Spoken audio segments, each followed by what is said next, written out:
yaşav şunday ömür boyu vakit жетmiş o yaşar üçün jirde tırışamız vakit жетmiş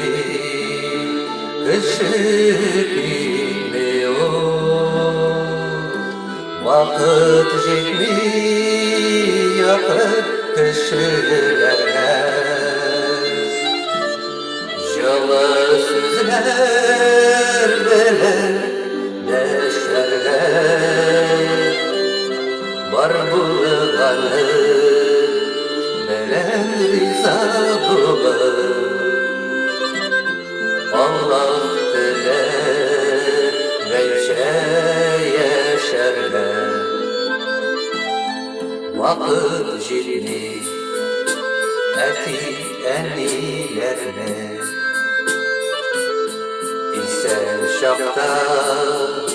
kaytıp görürler Canға ağır yükler salıp dağır Zorlanabız yazmış devirge Vakit жетмей yakın kişilerle Жылы сөзлер белән дәшәрләр бар булганы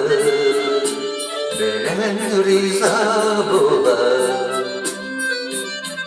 Аллаһ теләгәнчә яшәргә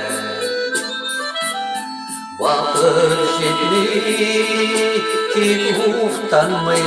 гали Кайгы җилегенә ишмәсен Бар нәрсәгә вакыт җитмәгәндәй Китәргә вакыт җитмәсен Vakit жетмей, кайчак йокларга